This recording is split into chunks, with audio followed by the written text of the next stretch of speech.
Welcome back to This Was Supposed to Be Easy, your go-to podcast for connection, joy, and a good dose of laughter. Hosted by two friends who've seen enough of life to know that it's never as simple as it sounds or looks.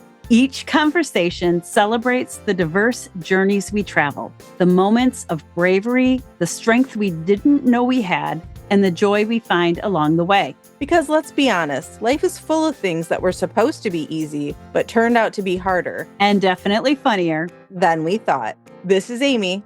And this is Cheryl. And if it were easy, we wouldn't be here. So I've been thinking about the holidays as we've kind of been recording some episodes about them, just because they are such a big part of the year. And I was thinking about kind of one of my favorite things about the holidays, and that is music. And so I'm wondering today if maybe we talk a little bit about the way that music is played such an important part, specifically holiday music has played such an important part in our lives, but also in our Christmas or holiday memories and how we experience things. And then kind of hopefully we can turn it out to all of our listeners, because I always love new holiday songs. So I'd love to know what our listeners are listening to in the way of their holiday music.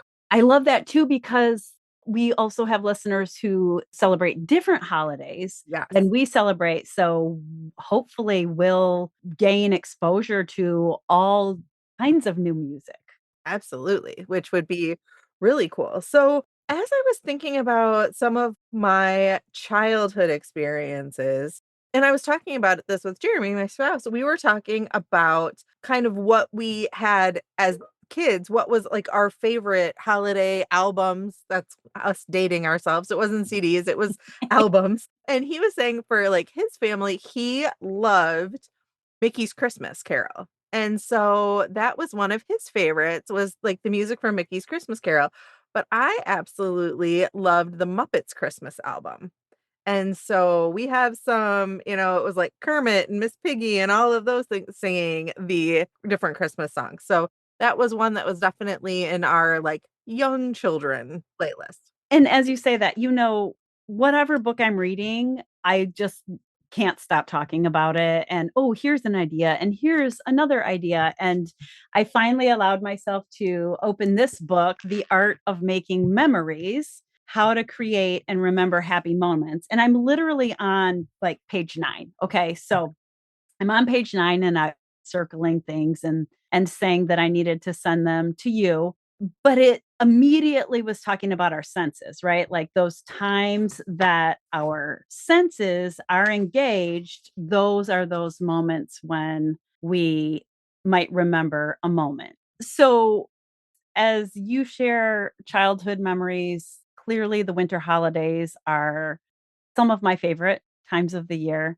And so many memories all the way from childhood to now. But one of my childhood memories, actually, I can't tell you the songs that we're playing, but I remember having like the little kiddie record player where the records, well, and sometimes the records were actually even like a thicker plastic, might have been Fisher Price. Yeah. And the year we got Underoos for Christmas, right? And, waking up the day after Christmas probably and having the songs playing, and we were still in our underoos from sleeping under the Christmas tree and sleeping bags that night and just dancing to the music that was playing.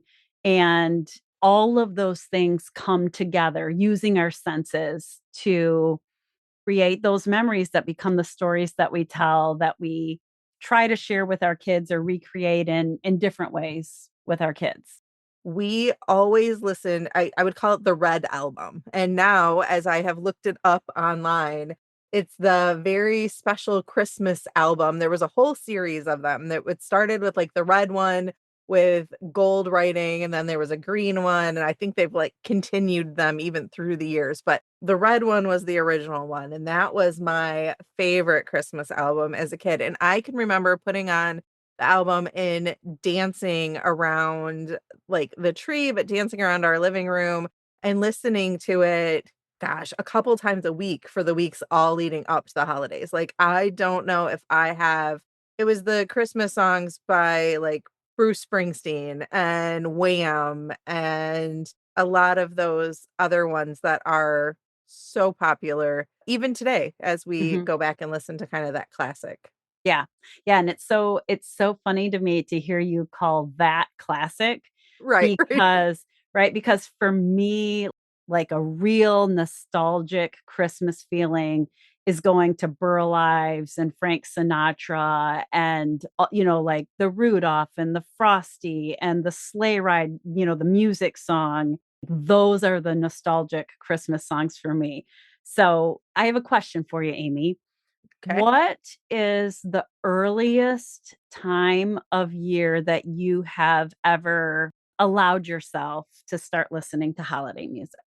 Well, in full transparency, we are recording this in October, and I have listened to a few holiday songs already this year. Nothing like, oh, I'm now putting on the holiday music, but like a song came up in my playlist, and I'm like, oh, I'm going to listen to that. Now, my family, I say this almost secretively because I am like, we are not putting on so let me back up. Do you need a whisper? Yeah, well, I probably No. should. I live in a household with some of the biggest fans of Christmas in the world. Like, we have inflatables galore. Oh, We yeah. have 9 Christmas trees. My spouse is Christmas all the time and is constantly trying to get it earlier and earlier and earlier. So much so that when I see Christmas trees out in August in, like, the stores, it makes me wanna, like, pull my hair out. Oh, I am not a, "No, it can't happen till after Thanksgiving," but I am a, like, November 1st. Like, let's be real. November 1st.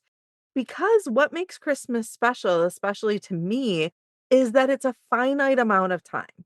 We're not looking at the holiday season to be 6 months long. That wouldn't feel special to me then. But, like, we're looking at 2 good months, November, December. There's a lot we can pack in November and December, but that's what makes it special. The special food, the special music, the special decorations, the coziness, the seeing people, the gifts, and all of those things to me are, like, 2 months long. Let's do it then. it's funny that you describe it that way because I've swung both ways so far that I don't think I can sit here and say, like, this is how I feel because what I've learned is that I need different things in different years Love, and yep. maybe even in different places where Mhm. I'm living, right? So I grew up with the day after Thanksgiving, we go by our live tree and put it up, and that starts the Christmas season. And I remember feeling so sad for relatives who also celebrated Christmas, whose tradition was Christmas Eve Oh, at the sure. tree. And that doesn't mean maybe they weren't playing music or whatever, but I'm like, "What do you mean Christmas Eve? Literally, you've missed a whole month of the magical lights and the smell and all the things." So as I had children, I sort of carried on that tradition for a while. And then I remember getting to this point where I really wanted to listen to Christmas music earlier. And you described the vinyls.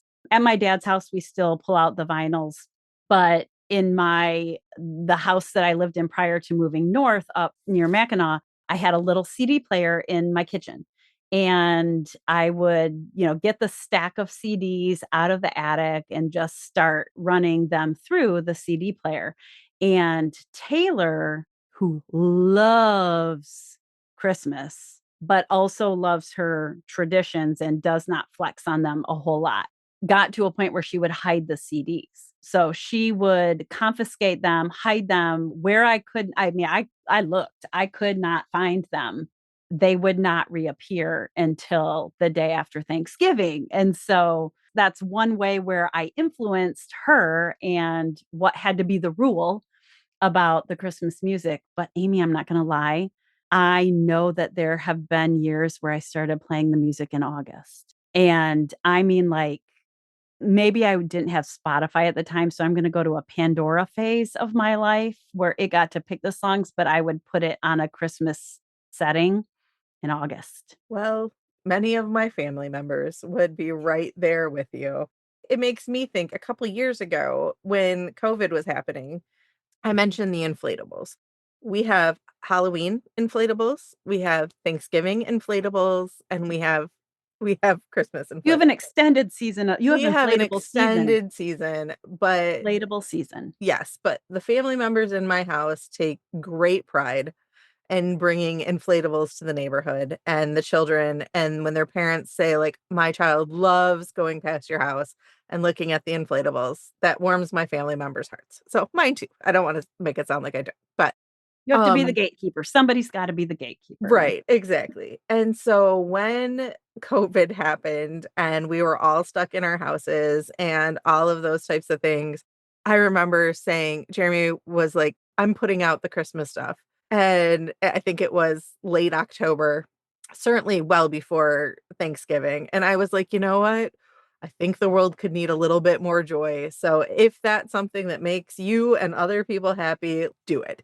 And Yeah. I've kind of stuck with that a little bit, especially as I say, like, I am more of a November 1st versus, like, the end, but the other thing is too, for me, because it is a finite amount of time, but also it is a lot of work. Like, it is a lot of work to decorate 9 trees, and I don't have real trees. I have so much Christmas stuff and Thanksgiving stuff. I mean, really, as of November 1st, we have kind of a routine. So at the end of September, all the fall stuff goes out. That includes Halloween.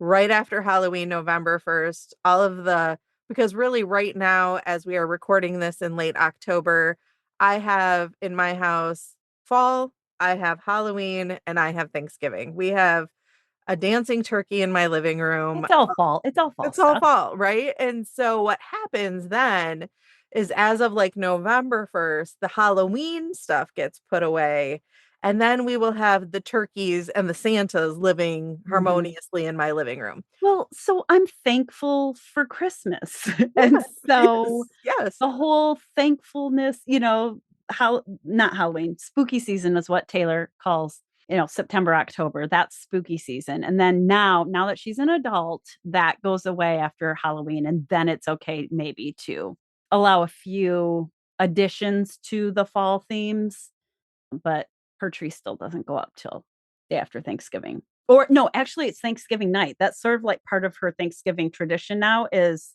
putting up the tree after Thanksgiving dinner when she goes home. Okay. For us, because we have so many trees and it cannot be all done at one point in time, like, let's be real. We can't do 9 trees in one day. That also is all the more reason to, like, spread it out a little bit. Like, we do and when I say, like, 9 trees, I'm not talking like my living room looks like Menards, like, if you are familiar with I Menards and do I in do Home love a Depot. walk through the tree section of I Menards do though. too. We did that yesterday, so but we have a combination of little trees and big trees, like 9-foot trees and 1-foot trees and, like, that type of stuff when I say You have some themed ones, right? Don't you have like a we do. Chevy We have, Chase? like, the jewel tone tree, and we have the family ornament tree, because it's, like, the combination of trees that look like we have one that's all National Lampoon Yeah. Vacation ornament that Jeremy gets because he has the December 1st birthday, so my mom always gets him that, and then we have, like, we have the vacation village too, so we have Okay. that, and that Jeremy gets I give him a piece every year for his birthday to have out with that, like, holiday season. So that's built upon itself over the years as well. And again, it's a lot of work to get all that stuff out. So I kind of feel like we need it more than a week. Like we Yeah. need to have it to enjoy it out because otherwise it just sits in the basement in a very nice stored container. And that's not how we want it either. Do you make it an event when you're decorating your trees and pulling out the trees? And not I'm not saying like a huge event, but is there music playing or like I'm picturing, oyster stew when I decorate the tree or anything like that? Well, we are not oyster stew people, but we are absolutely I don't think really from the point of November 1st, unless we are watching TV, I don't think there is a time that Christmas music is not on in my house Ah, or in my car or in our cars. so Like you're it saturated. we are saturated in Christmas music, but I love music and we listen Yes. to music in our house almost constantly anyway. It is very rarely that our house is absolutely silent. Can I tell you a conundrum I have? Sure. Here's my problem. I love Christmas music, but I consider it my job to help keep Taylor Swift's new songs in the Oh, top lists. right. And as you know from me accidentally opening my Spotify Wrapped while we were in DC last year during a panel presentation, it's important to me to be in that top 0.5% of listeners and all the things. And so I literally, if when Taylor Swift releases an album like she did this year, at Oh, the beginning of October, it's a problem because I have to decide, am I supporting Taylor or am I listening to Christmas music? right. And she doesn't have enough Christmas songs to only listen to Taylor Christmas music. Right. Yes. And so there have been years where I hardly listened to any Christmas music because I had a job to do. But while I told you a few minutes ago that the classics for me, Frank Sinatra and Burl Ives and a lot of those super traditional songs, I can listen to a song over and over and over enough, like say Christmas Tree Farm that a lot of people don't love, but now that's Christmas to me too, right? Like I hear that song and I'm like ready to go and move because it's Taylor Swift singing Christmas Tree Farm. So you can add new songs and it can still bring up the feels if it's become a part of a story. Right. Well, and that makes me think that, like me, who's always the one that's like, I will find a creative idea that will incorporate this both. My immediate thought to fix this whole problem is to listen all night to Taylor Swift when you're sleeping with your volume turned down so you can get the viewership or the listening ship to that and then listen to your Christmas music during the day. So that is how I would go That about doing that. But that would work if I didn't also just love every song on her right. new album. But I am working this year to be a little bit more balanced, and it will mean I'm not in the top 0.5% of Taylor Swift listeners, You but still I'm might be. I more feel like balanced. you still might. So, alright, so, you mentioned Burl Ives. Burl Ives is a big one around our house too. And I joke about, like, the classicness of the '80s Christmas, and it really is, but also, I mean, I have one of the biggest Frank Sinatra, Dean Martin fans also living with me, so, like, we are the Rat Pack kind of Christmas holiday albums all the time. I think we have watched episodes of Dean Martin's Christmas like special or in classic form.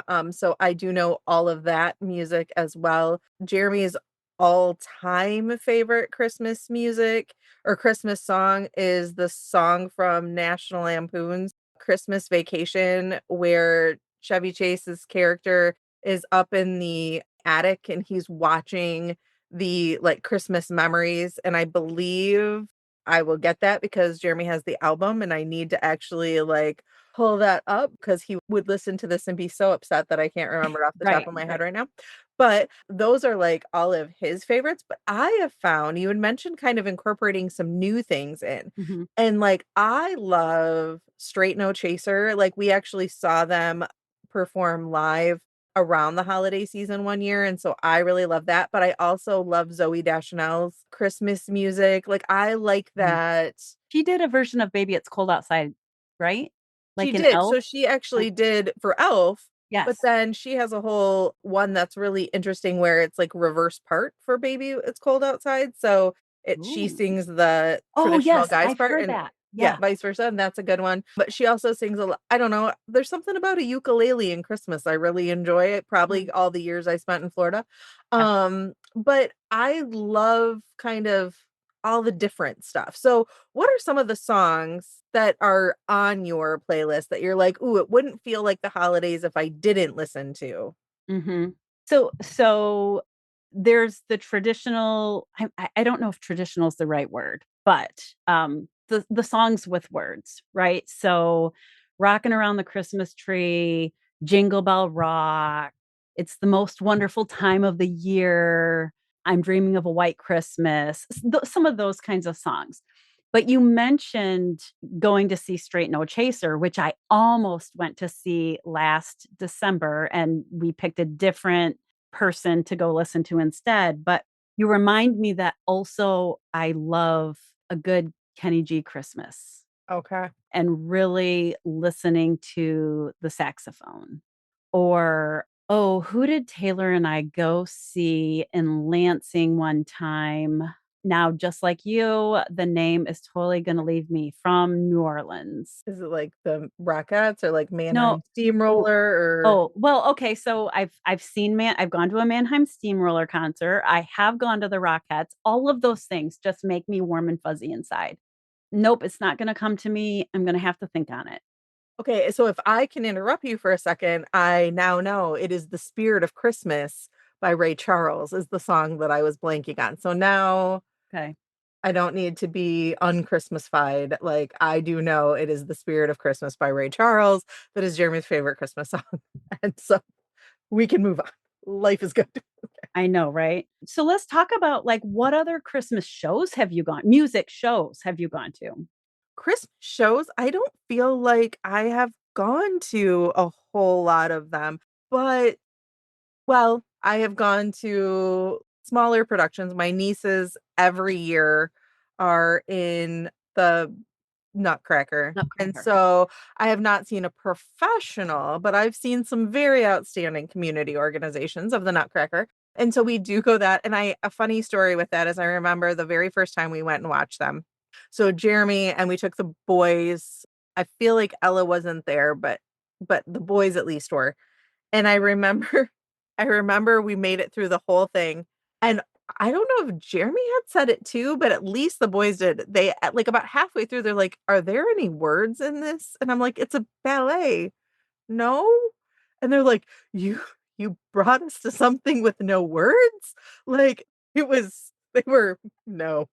So, Oh my gosh, I love it. yeah, they were like they were expecting, like, a play, like, they're like, we are musical people, like, they are Mhm. used to me playing the soundtracks to, like, whatever play, especially in the winter season. Yes, all our Y Broadway all shows. all our Broadway shows, right? So the fact that they were like, "Wait a second, I thought, like, you were" they actually said, "I thought you were forcing me to see a musical. You brought me to a ballet that doesn't even have words?" And I was Yeah, like, "It's your cousins, be happy." But that yeah. was a whole different experience. That was a next level. So we have seen that. Yeah, I haven't really seen too many, but I think I would like to see more.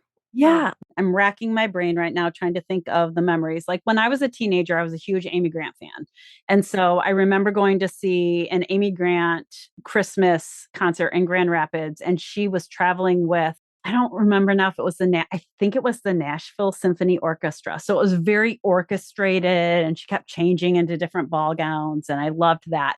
I remembered the one Taylor and I went to at the Wharton Center in Lansing. It was Harry Connick Jr. So we did Harry Connick Jr., which I loved, that New Orleans jazzy style Mhm. Christmas music. And I did see Kenny G once when he was in Mount Pleasant at the casino. That's kind of where you get to go see music in Mount Pleasant. I've seen Mannheim Steamroller, which is kind of weird because they actually have like five groups that travel. So Right. there's a whole big multimedia production going on behind the live music that kind of keeps the show the show. One I'd really like to go to someday is Trans-Siberian Orchestra. Sure. I'd really like that. This year, I actually have said I would like to go so they have them in cities all over the place, but it's like the candlelight symphonies or like the candlelight. I would Like like to different go music. Yeah. yeah, the different music. I'd like to go to one of the holiday ones of those. I Mm. think that that could be really fun. I'd do that with you. Yeah, okay, awesome. We'll do it. I also would like to do Cirque du Soleil does a couple of Me holiday too. inspired Me too. I want to do that. Yes, yes. Like, so I would like to do something like that. But yeah, I just it's interesting the way that like all of those musical pieces kind of can imprint on your experience. Like I do remember like when we talk about like the nostalgia of the memories, I remember driving to whether it be to visit family or I mentioned in one of our other episodes, we spent every other Christmas in Florida. So our Christmas break, we left like the usually because my dad worked for General Motors and so he would get a week off. That was kind of the changeover time. They would have changeover in July and changeover in December.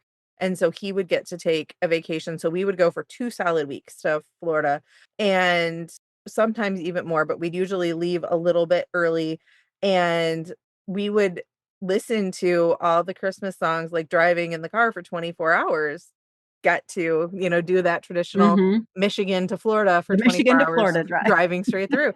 So, we would do that and listen to all the Christmas songs that were in the car, and so there are some songs that I have a real, like, "Oh, yes," that would be we'd sing along as we were driving through. And then there are other songs that I laugh about that I did not understand the meaning of, like, Jeremy and I recently have really started listening to the Kenny Rogers, Dolly Parton Christmas album. That Okay. that there are a lot of real sassy songs on that album, and that, like, I did not know what I was singing when I was, like, 8 in Right. the car driving down or 12. Yeah, I probably was suspecting then, but, like, it was just it's very funny now to listen to some of that stuff as adults, and it takes on a very different meaning than when you're a kid just rocking out Mhm, to it. mhm. When you were talking about that drive to Florida and you had mentioned ukuleles are great in a Christmas song, probably because of Florida, and I think it was in that growing phase, right, of being introduced to the is it Mele Yeah, you Kalikimaka? yep. Mele Maliki Kaka? I can't I'm saying it wrong. Kalikimaka, And yes. I was like, "Ew, that just doesn't feel right to me." But then it grew on me and I really enjoyed it. And then a couple years ago, I went to a conference in Honolulu right at the New Year's time period, and all the Christmas stuff was still out. And of course, that was playing everywhere. And now I have this whole new layer of love and Right. feelings and memories associated, with that song. So I think in this discussion, it is also safe to touch on, are there any movies that you have to watch that we can kind of add to the idea of like we have our playlist, but we also have our movie list, and maybe there's some even overlap. Maybe you love a holiday song because of the movie it is, much like the Ray Charles one, like is there any movies that you have to watch? So that's an interesting question because, again, I think I helped create this person that is more Christmas focused than me. And Taylor has a list, Okay. as she does for everything. Right. Taylor has a list of all the movies she has to watch in the Christmas season or the holiday season. I do not. And I've never really gotten into the whole, what's the Bruce Willis movie Die that, Hard. yeah, is Die Hard Christmas or isn't Die Hard Christmas, that kind of stuff. As you're talking, I'll probably be like, oh, yeah, I like that one. Oh, yeah, I like that one. But I don't think I have a go-to Christmas movie. In fact, I don't have cable TV or whatever TV would give me the Hallmark channel. And so a lot of people like love watching all the Hallmark movies, and I just never have. And when I have watched them, I'm like, this is totally predictable. But then, like Netflix started putting out a few. So a year or two ago, whenever Lindsay Lohan did one, Yep. I was like, oh, this is kind of fun to just like veg out and let it and just watch it. And I was so playing whack-a-mole the last few weeks and running, running, running, running that the thing I said the other day was, I just want to watch a Hallmark movie or a Netflix Christmas movie. So it's not a movie. I just don't think I could name one while my daughter has a specific list of all of them she has to see. How about you? Yeah, no, I find for myself, well, my house, huge National Lampoon Christmas Vacation. Watch that one every year. We watch Elf every year, that Mhm. for a long time. So my youngest, he carries on the Christmas spirit much like his father. And That is Home Alone is always a Christmas go-to as well. So we watch those quite a bit. And then I would say I too enjoy like I like Love Actually, like the more classic-y rom-com kind of ones, but I like Hallmark ones too, even though I used to watch them all the time. All the time. Mhm. And then over the last 2 years, I don't think I've seen a single one. And my family is still like, "Oh, you're gonna sit down and watch all the Hallmark, ones." And I'm like, "I haven't watched any in 2 years, They'll folks." never let it go though. 2 years, they will never let it go. But I do enjoy the ones that are on Netflix, or I think, Amazon Prime has a few. I feel like all the stations now, Hulu, like, all of them, the subscription stations have a And couple. yeah, I probably use Netflix interchangeably because I have no idea which one I was watching on. Yeah. Right, yeah, and so I do like those a lot, and I think what the predictability, you're gonna put it on, it's gonna be cute, like, and we would always joke, like, if I'm watching a Hallmark one, we're gonna find out that, they're gonna not actually lose the Christmas tree farm, and Santa is actually the grandpa or whatever, like, but it's gonna be a lovely time, like, you're not watching it because you're like, "What's gonna happen next?" You're watching it because it's like, "Oh, it's really sweet and mindless, and it's Cozy. great Mhm. to put on while you're wrapping gifts or baking cookies or doing any of those things that maybe you could almost use interchangeably with Christmas music." Like, that it's the feel, Yeah. and I think that that's a good way to have it. Yeah. So I have a song that I couldn't run fast enough to like stop, fast forward, whatever, every time it comes on.